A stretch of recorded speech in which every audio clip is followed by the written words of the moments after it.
The Jets fired Robert Saleh. Now, a lot of different things and stories are coming out right now on what happened, right?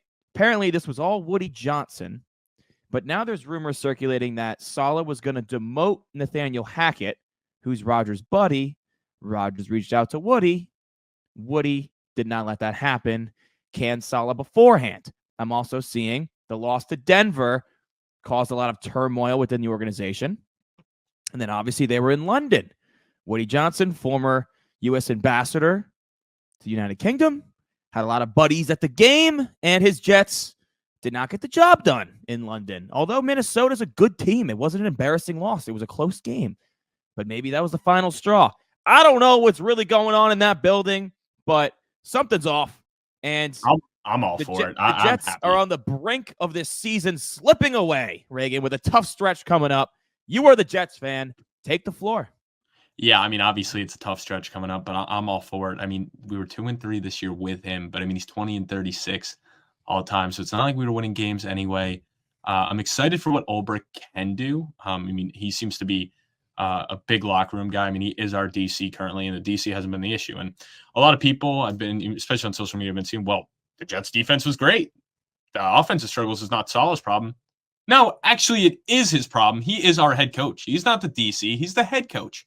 So when the offense struggles and you are the head coach and you haven't been able to fix it for 4 years now, and you finally get Rodgers and it's still not fixed, who are they going to point the finger at?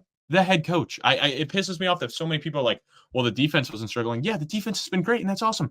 And Saleh is a good defensive coach, and he will get scooped up instantly next year or maybe even this year and join a team. And you know, I would for sure lock him in for a DC for somebody next year because he is a great defensive mind.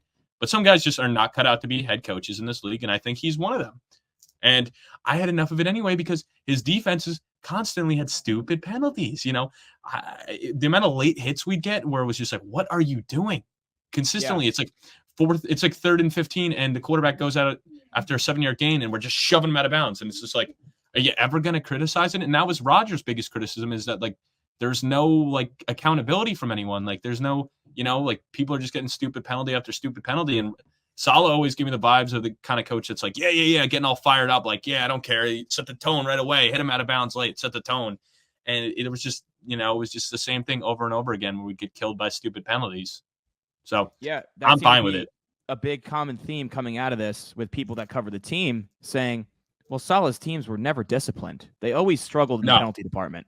And that's why I'm happy, because the amount of stupid penalties we've had, especially on the defensive side. I mean, if you watch that Vikings game, the amount of holding calls and just dumb penalties we were getting called for in that game. I mean, there was one drive where the Vikings basically got down the field without even completing a pass. It was just PI, holding, PI, and it was just like, where's the discipline? Where is it? That was brutal. And there was also the whole fiasco with the false starts when they had 3, and Saleh saying we probably got to tone that back, and Rodgers like, no, why don't we just hold ourselves accountable? You know, it gives us an advantage if you can do the snap count like that. And Rodgers is one of the best of all time in manipulating the snap count.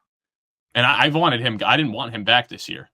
Like I've stayed true to that. So I'm happy he's gone. I mean, is it the best move midseason? I don't know. I would have wanted him gone after this year anyway, unless we were able to go to the Super Bowl. But there's no way we were going to the Super Bowl with him this year.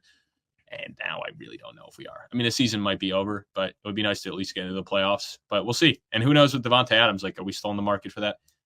I don't know. I don't know. Yeah, well, that's the big thing coming out of it now, Reagan. It's like, okay, Connor Hughes of SNY reported that the biggest sentiment coming out of the locker room from guys is, okay, but how does this fix our offense? And does adding Devontae Adams solve those issues? Where really the underlying problem has been in the trenches. Yeah. And everyone's like, oh, like, why was Hackett not fired? Or like, who in their right mind would take the job? Like, no, you know, who would want to be the OC midseason for a team like that struggled so much? Like, you take the job and it doesn't work out, you'll never get a chance again. I don't think many guys are going to be clamoring for the OC job, the intern OC job later in the year. And, you know, if you fail, you're never going to get a chance again. So it's not like, you know, an intern head coach, that's different. But an intern OC, like, if you finally get your chance to be an OC, I wouldn't take it. And also, you can't fire the head coach and the OC. You just can't. And at the end of the day, Saleh, the reason Hackett was there was because of Saleh. I mean, I know it was a big thing of Rodgers, but at the end of the day, you know, he still allowed it. So I don't know. You can't blame the OC when you just can't blame the OC. I just can't blame it all on Hackett. Yeah. Because the defense looked terrible week 1 against the Niners anyway.